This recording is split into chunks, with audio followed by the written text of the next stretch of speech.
Chandelier, candélabre, 7, 8 branches, Menorah, Hanoukia. Avouons-le, chaque année, nous sommes tous un peu saisis par ce même sentiment de confusion à l'approche de Hanouka.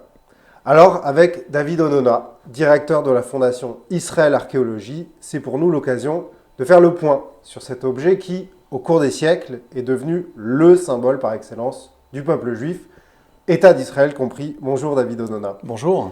Nos auditeurs vous connaissent peut-être déjà parce que nous avions eu la chance de filmer une longue conférence de votre part sur ce destin de la Menorah. On va faire un format un peu plus réduit aujourd'hui. Est-ce que vous pouvez d'abord nous rappeler à quoi ça sert, la Menorah ? La Menorah, on a une trace dans la Bible avec au moins 2 endroits importants dans le livre de l'Exode. Et la première, l'ordre qui est donné par Dieu aux enfants d'Israël via Moïse, de construire cette Menorah avec une description très précise. Et donc un candélabre à 7 branches qui va avoir sa place dans le tabernacle. Et puis, Be'alotra el mou la Menorah, on nous explique ensuite l'allumage. Et donc, c'est la fonction qui vient à Aaron. Et du tabernacle, on va passer au premier temple, donc l'époque de Salomon, dans l'histoire biblique, donc à la période israélite au niveau archéologique. Et puis, tout le monde connaît aussi, bien évidemment, le destin de la Menorah et le symbole de la destruction du deuxième temple, avec les Romains qui emmènent la Menorah à Rome. Et elle est présente, inaugurée en 81, sous l'arc de Titus, en triomphe de l'Empire romain sur la Judée, en même temps qu'il frappe la pièce célèbre Iudea Capta, où on voit une juive, les yeux bandés, au sol. Et il y a donc 2 symboles de la Judée détruite, c'est cette pièce de la Judée captive, et bien sûr la Menorah qui est emmenée en triomphe, comme pour enlever la lumière du peuple juif, comme pour signifier au peuple juif, maintenant c'est l'obscurité de l'exil. À terme, Adrien va même renommer le territoire de la Judée Palestina, pour qu'on oublie même le nom Judée-Israël. Alors on va revenir tout de suite à cette période-là. Je voulais revenir un peu en arrière. D'abord, vous citiez la Bible, ça ce sont des textes.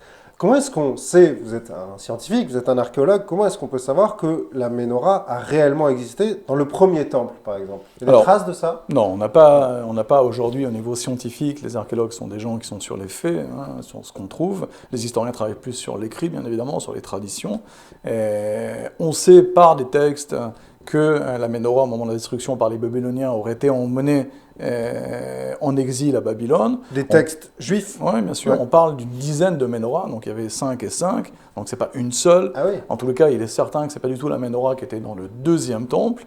Il y avait plusieurs Ménorotes dans le premier temple. Oui, bien sûr. Il y a des descriptions précises à l'époque de Salomon, avec 2 rangées de 5 Menorahs. Donc peut-être qu'il y en avait une très grande. Celles-là, elles sont parties en Babylonie. Oui, elles seraient parties en Babylonie. Comme souvent, les objets en or en archéologie traverse très peu les siècles. Pourquoi ? Parce que l'or est tellement précieux qu'on va le refondre. Et soit on refrappe des monnaies, soit on refait des bijoux, on fait des parures, mais c'est très rare qu'un objet en or parvienne jusqu'aux archéologues et qu'ils mettent la main dessus. Pour ce qui est de la Menorah du premier temple, donc on n'a pas d'éléments directs. Et pour le deuxième temple, il y a des traces alors ? Alors pour ce qui est du deuxième temple, on a énormément de sources intéressantes. La trace la plus connue, la plus ancienne qu'on connaît, c'est une pièce de Mattathias Antigonus II, qui est de la dynastie hasmonéenne. La dynastie des Hasmonéens, c'est l'époque perse-grecque, moins 300 avant Jésus-Christ. Et lui, donc, il est en conflit et en concurrence avec Hérode, qui va gagner, puisque c'est Hérode qui sera roi de Judée. Hérode a l'appui des Romains. Alors, Hérode, c'est quand ?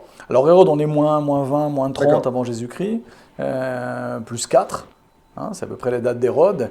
Et donc, la dynastie hasmonéenne, c'est la dynastie légitime, celle de Hanouka. Et donc, le dernier roi, Antigonus, qui veut monter sur le trône, mais qui n'a pas l'appui des Romains, veut affirmer sa légitimité. Et donc, il frappe une pièce de monnaie avec une Menorah, magnifique, en circulation à peu près une 30aine d'années. Elle est frappée en moins 30, moins 40, cette pièce. Elle est parvenue jusqu'à nos jours. On en connaît à peine 40 exemplaires. C'est une petite pièce en bronze, très émouvante, parce qu'on y voit la Menorah, le candélabre à 7 branches. Et au dos, on y voit la table de proposition avec les 12 pains. Et qu'est-ce que nous dit ce roi ? Il dit c'est moi l'homme qui doit monter sur le trône d'Israël, de la Judée, c'est moi qui suis légitime, et c'est pas Hérode qui est un imposteur, dont le père est nubéen, qui est pas vraiment juif pour certains rabbins. Qui est vendu aux Romains. Qui est vendu aux Romains, qui est le procurateur. En fait. Voilà, il rejoue la guerre en disant c'est moi. On sait qu'Hérode, on disait qu'il valait mieux être son porc que quelqu'un de sa famille, parce que les porcs, il ne les consommait pas, il ne les tuait pas, alors que sa famille, il a fait exécuter ses fils, il a fait exécuter sa femme, Myriam, qui était hasmonéenne, et son beau-frère, bien évidemment, qui devait monter sur le trône pour avoir le champ libre. Hérode est quelqu'un qui, dans la Bible, dans la tradition juive, et à la fois, on dit qu'il n'a pas vu dans la Gemara un bâtiment d'Hérode, n'a rien vu de beau dans sa vie, et il va construire ses arrêts, il va embellir le mont du temple, c'est un bâtisseur, il va construire l'Hérodion, Masada bien évidemment, et en même temps c'est un roi fou, paranoïaque, avec un prix humain et qui exécute. Donc la plus vieille trace, c'est cette pièce très émouvante, 40 exemplaires à peine, qui nous renvoie directement à la Ménorah dans un conflit de personnes. Donc à ce moment-là déjà, quand un roi ou un roitelet, je ne sais pas, veut signifier qu'il est un bon juif, si on veut dire, il utilise la Ménorah. Un symbole juif. Alors il faut comprendre qu'à l'époque, la Ménorah, c'est le symbole juif par excellence. Alors c'est ma question. Pourquoi cet objet-là, dans le temple, il y a plein d'objets où on aurait pu prendre, je ne sais pas, un loulav. Il y a des pièces d'ailleurs avec un loulav. Pourquoi la Ménorah? On est loin de l'archéologie, mais on va donner un élément d'explication. Et le principe de la Ménorah, les gens ne savent pas, mais dans le temple, la Ménorah était allumée. Donc la Ménorah a 7 branches. La branche centrale, c'est le Shabbat. Ensuite, on allumait dimanche, lundi, mardi en s'éloignant du Shabbat, et puis on tournait, et puis mercredi, jeudi, vendredi, on revenait vers la lumière centrale. Et le Shabbat, la Ménorah éclairait le monde. Et donc l'idée, c'était vraiment ça, c'est l'élection d'Israël, c'est pas d'être un peuple au-dessus des autres, c'est simplement d'amener de la lumière dans le monde. Et on dit souvent à Hanouka qu'un peu de lumière chasse beaucoup d'obscurité. Et donc, pourquoi est-ce que c'est devenu un symbole juif? Parce qu'on a l'essence du judaïsme, cette notion où le juif se voit apporter du progrès, travailler dans le domaine médical, apporter de la justice sociale, le fait le Shabbat. On est vraiment sur un symbole qui va au cœur du judaïsme, de l'ADN du judaïsme. Et alors, c'est précisément de ce symbole dont les Romains vont s'emparer. Alors, ça charrie beaucoup de fantasmes. Qu'est devenu cette Ménorah? Il y a cet arc de Titus. Alors, qu'est-ce qu'elle est devenue, cette Ménorah? Il y a plusieurs questions par rapport à ça. Une première chose, la Ménorah, il y a eu un fantasme sur le Vatican, la cave secrète, il y a des gens qui l'auraient vu, pas vu, des rabbins. Si on cherche un peu sur Internet, on a beaucoup de légendes. Et cette Ménorah, aujourd'hui, elle est complètement introuvable, et de manière scientifique, personne ne sait où elle est.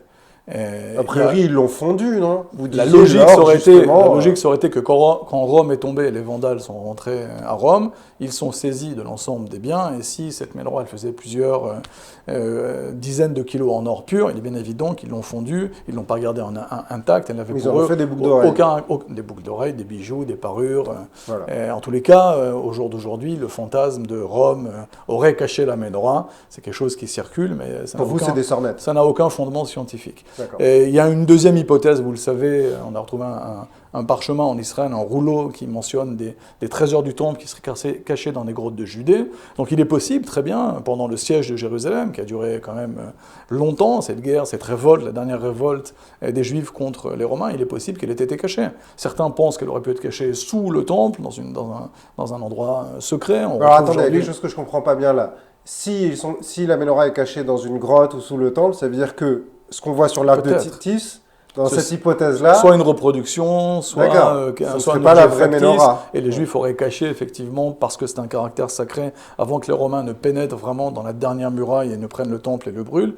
C'est possible. Je veux dire, aujourd'hui, en tous les cas, il n'y a aucune certitude scientifique sur le sujet. Personne n'a mis la main sur la Ménorah, personne ne l'a vu. On peut voir une reproduction sur la place du quartier juif, et surtout, dans l'archéologie, on trouve cette Ménorah présente à la fois sur des flacons de parfum en verre, 3e au 6e siècle. On la trouve évidemment sur des lampes à huile pendant plusieurs siècles. Elle orne les lampes à huile juives, comme plus tard la croix va orner les lampes byzantines, ou des arabesques vont orner les lampes à huile byzantines. On la trouve, vous le savez également, dans énormément de mosaïques dans les synagogues, à Beth Alpha, à Hamad Gader, à Nir-Im, dans énormément d'endroits on trouve cette Ménorah. Donc c'est-à-dire que ce symbole a accompagné les Juifs en fait au cours de leur histoire.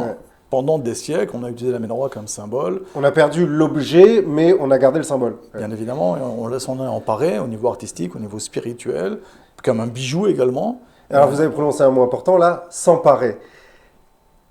La Ménorah était un symbole juif, mais les adversaires, si on peut dire, du peuple juif, se sont également emparés de ce symbole. Exact. Si on rentre dans l'église, par exemple, Saint-Pierre à Jaffa, en Israël, la chaire du prêtre, c'est une Ménorah stylisée qui permet de monter en chair.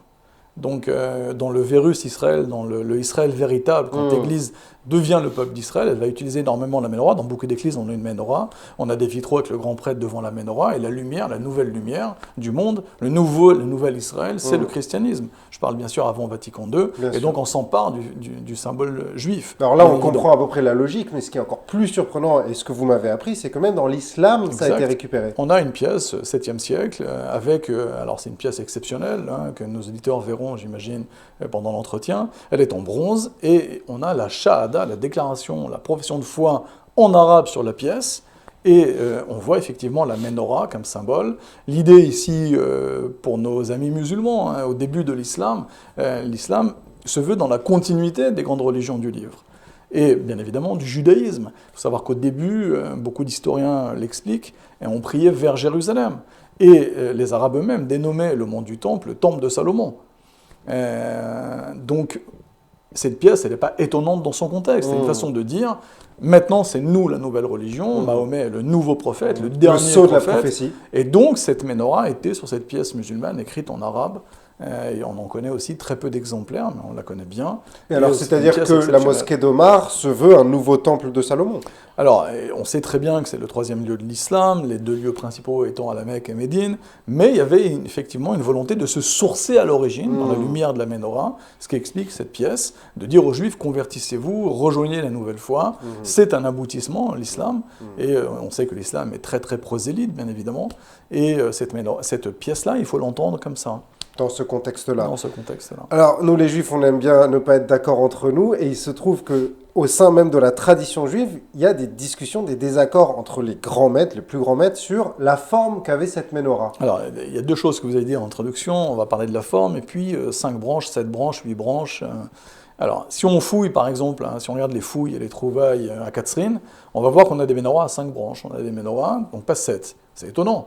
Là, vous parlez de on en a reproduction 9 en pierre, gravées sur la pierre, ou sur des chapiteaux, et on n'a pas les 7 branches de la menorah. Pourquoi ? Parce qu'à un moment, les rabbins ont considéré que la perte de la menorah, la chute du temple, était tellement forte pour le peuple juif qu'ils ont interdit ou recommandé aux artistes juifs de ne pas représenter les 7 branches. Et donc on en faisait 5, on en faisait 9.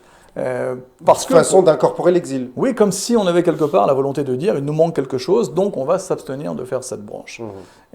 Ensuite, sur la menorah elle-même, pendant des siècles, puisque personne ne l'a vue, cette menorah récemment, eh bien, on s'est disputé tout au long de l'histoire juive, au Moyen-Âge et plus récemment, sur la forme de cette menorah. Rambam avait des positions, le Ramban avait des positions, chacun l'a dessiné. Est-ce qu'elle était en Y, en triangle ? Est-ce que son pied était un trépied ? Comment est-ce qu'on peut comprendre le pied romain qui est un coffrage avec des dragons ? C'est pas possible. Donc c'est soit le pied s'est cassé, soit le pied a été remplacé par un coffrage, soit c'est pas la bonne menorah, soit c'est les fantaisies du graveur, du sculpteur. On peut aussi imaginer une hypothèse comme celle-là. Mais en tout état de cause, on a quand même quelques indications. Par exemple, dans le Rova Hérodiani à Jérusalem, qui est le quartier hérodien, juste à côté de la grande place où il y a la synagogue Rova, il y a une petite dans la vieille ville. Dans la vieille ville de Jérusalem, on peut descendre, visiter une villa de plus de 650 mètres carrés, qui a été fouillée dans les années 60-70, et sur un mur, au moment même où les Romains rentrent dans Jérusalem et sont en train de détruire la ville haute, puisqu'on est sur la ville haute en face du temple, du Beth Amikdash, il faut s'imaginer, on le voit aussi dans la maison brûlée, la maison de Beit Kafros, que les Juifs voyaient de leur balcon le temple, le Beth Amikdash et le Saint des Saints, en feu. Eh bien, il a gravé au stylet la menorah sur du plâtre. Et pendant les fouilles, on a retrouvé cette menorah, et cette menorah, elle a un trépied. Comme d'ailleurs sur la synagogue antique, elle a été représentée à Hamad Gader, et on l'a dit à Beth Alpha, à Jéricho, avec un trépied, et non pas un socle. Donc c'est Maïmonide qui avait raison. Là-dessus, il avait raison parfaitement bien. Il possédait la tradition véritable. Cette gravure dont j'ai parlé au Rova Hérodiani, elle est datée, elle est contemporaine de la destruction. Et c'est une maison d'un prêtre. C'est un témoin de la destruction. C'est un témoin de la destruction. C'est du journalisme de l'époque. Il faut comprendre que les Juifs, le commun des mortels, vous et moi, à moins que vous soyez Cohen, mais personne ne voyait la menorah, personne ne rentrait dans le Saint des Saints, encore moins je dirais, les gens qui étaient Israël ou Lévi. Les Kohanim rentraient, et seul le grand prêtre pouvaient rentrer dans l'autel et dans le Saint des Saints lui-même. Donc même le commun des mortels des Juifs ne connaissait pas, les gentils encore moins, ne connaissaient cette forme de menorah. Et donc, si ce n'est par transmission orale. Bien évidemment. Et donc cette gravure-là, qui est fidèle, qui a été faite par un Cohen juste avant vraiment que la maison s'écroule, puisque c'est émouvant, ce quartier hérodien, cette villa juive, on a des mikvés rituels, on a le toit qui s'effondrait avec la cendre, on a les cuisines intactes, la maison intacte, oui, et cette gravure sur un mur. On a une ville sous la ville, en fait. Exact, toute la vieille ville de Jérusalem, c'est la ville haute de l'époque du Deuxième Temple, et sous les bâtiments juifs, aujourd'hui, on se promène dans le quartier juif, il faut imaginer qu'il y a une deuxième ville, on le voit bien aux fouilles du Kotel, puisqu'on n'arrête pas d'étendre les fouilles, face au Kotel et sous, bien sûr, le mur. Hein. Le mur, il y a encore 12 mètres à 18 mètres, puisqu'il y a une inclinaison du sol. On retrouve des mikvés, des bains rituels, des conduits d'eau. C'est une espèce de Pompéi juif, comme ça. Ça serait presque, on pourrait dire, effectivement... Figé. Le temps s'est figé et les choses sont quasiment intactes sous nos pieds. Cette menorah, elle a brûlé pendant 1500 ans. Elle a éclairé le monde pendant 1500 ans, avant que les Juifs ne partent en exil. C'est intéressant, parce que ça recoupe avec le début. Elle a éclairé le monde, mais vous avez bien précisé tout à l'heure qu'elle était en même temps cachée du commun des mortels. Ouais, C'est-à-dire qu'elle éclaire discrètement. C'est vrai, comme l'archéologie qui parfois nous donne beaucoup de soucis, beaucoup de travail, pour aller chercher la lumière et découvrir des choses magnifiques. Il faut beaucoup de labeur. Beaucoup de sueur parfois, et on a parfois l'émotion incroyable. Je pense à un médaillon qui est trouvé par Elat Mazar dans Ir David, qui est magnifique, qui montre l'utilisation de la menorah encore récemment, puisque c'est un médaillon qui est daté du 7e siècle. Il ornait un Sefer Torah, comme on pourrait le voir dans une synagogue, et souvent cette menorah elle est associée au shofar, elle est associée à d'autres symboles juifs qui étaient très prégnants à l'époque. Et c'est intéressant de voir que pendant 6-7 siècles, les Juifs ont continué avec les mêmes symboles très forts. Alors, je ne comptais pas du tout politiser cet entretien, mais en vous entendant parler sur cette ville sous la ville et sur toutes ces découvertes qui se font au fil des années, j'ai quand même envie de vous demander, on sent que ça dérange. L'UNESCO, le WACF, l'autorité palestinienne, il y a toujours, il suffit d'ouvrir la presse, même en France, ce reproche de judaïser, je cite, Jérusalem. Pourquoi ça pose problème? En Israël, on a à peu près 30 000 sites archéologiques. 30 000 sites. Ouais. C'est un record, mais c'est une terre de passage, hein, Ivry, le passage. Et donc la terre d'Israël, elle relie l'Asie, l'Afrique, la Turquie, l'Europe. L'humanité, en fait. L'humanité, c'est vraiment l'origine de l'homme. On a énormément aussi d'archéologie préhistorique, de préhistoire en Israël. Une terre de passage, 30 000 sites archéologiques. Quand on fait de l'archéologie de manière scientifique, on effeuille. Hein, c'est comme un tel, qui est une succession de strates historiques, et on peut lire toute l'histoire de l'humanité et des échanges de l'homme à travers ces strates.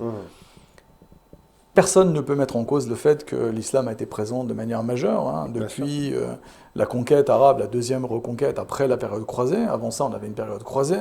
Avant ça, on a la première conquête arabe. Avant ça, on a la période byzantine chrétienne. Avant ça, on a la création du christianisme, la naissance du christianisme, en même temps que le judaïsme pharisien, les Esséniens, au moment de la destruction du temple. Avant ça, on a la période hasmonéenne, et puis on peut remonter dans l'histoire. Et quand on fouille un site archéologique, on s'aperçoit que finalement, cette terre, elle est à l'humanité, elle est à tout le monde, elle raconte l'histoire de l'humanité. L'archéologie, ce sont deux choses. On peut y voir la folie de l'homme, des destructions, des massacres. Chacun vient et dit, c'est la croix maintenant, c'est moi qui ai raison. Chacun vient et dit, c'est le croissant, c'est l'islam, y compris les Juifs, ils ont compris cette terre. Et les Juifs disent, non, mais avant c'était à nous, et maintenant c'est la menorah, c'est la Magen David, c'est... On fait comme tout le monde. Mais quand on regarde l'histoire, cette terre, elle a vu passer des peuples, des civilisations. Et ces civilisations... Y compris les Juifs, alors pourquoi ça pose problème? Ça, c'est de la politique. D'accord. Mais ce qu'on voit qui est intéressant à retenir dans l'archéologie, c'est on y voit la lumière d'un côté, ce que fait l'homme de mieux, de l'art, des flacons de bijoux, des parfums, des temples à la gloire d'une divinité, des routes, des objets médicaux pour apporter du bien-être aux gens et soigner. Et puis des armes. Et puis on voit effectivement des armes, des conquêtes. On efface des civilisations. Et puis des cadavres. Bien sûr, on réemploie des objets et on essaye de nier les autres. Je crois que l'archéologie, ça rend sage. Et c'est justement dans ce contexte compliqué politique, la façon pour nous, peut-être un regard qui vient nous rendre un peu plus sages. Les Juifs sont en Israël, c'est une réalité. On a aussi des citoyens arabes en Israël, des citoyens chrétiens. c'est un État entre guillemets juif, c'est discuté même dans la société israélienne. Les Juifs ne disent pas qu'il n'y a pas de menorah avec une pièce et que les Arabes n'ont pas utilisé le symbole de la menorah. Les Juifs ne disent pas que dans les églises, on ne s'offusque pas que la menorah soit utilisée partout. C'est vrai que de temps en temps, on a un peu du mal avec le peuple juif, mais c'est quelque chose dont on a l'habitude malheureusement. Et il faut essayer d'amener de la lumière là-dessus. C'est l'objet de la Hanoukia et de la menorah. Ah, c'est justement toute la dialectique de l'ombre et de la lumière qui est au cœur de Hanouka et donc de la science, de l'art, de l'archéologie. Et on va souhaiter à nos auditeurs beaucoup de lumière. Et Chag Sameach. Et Chag Hanouka Sameach, Sameach de à tous Hanouka. ceux qui nous écoutent. Merci infiniment, David Onona. J'invite tous les internautes à regarder, à la suite de cet entretien, la conférence plus large qu'on trouve également sur Academ, consacrée à l'histoire de la Ménorah. Et j'ai le plaisir d'annoncer que vous, avec votre épouse Brigitte Onona, vous allez... Onona Mannheim, elle y tient absolument à son nom de jeune Onona fille. Mannheim, réaliser une série de clips pédagogiques sur un certain nombre d'objets, de trouvailles, de pépites archéologiques Et de sites. et de sites que nous mettrons en ligne chaque mois sur Academ. Merci beaucoup. J'en profite pour remercier Academ qui amène beaucoup de lumière aussi et de connaissances dans un monde qui a besoin de culture, d'éducation, de science. Et donc les remerciements vont aussi vers vous. Merci à vous. Merci.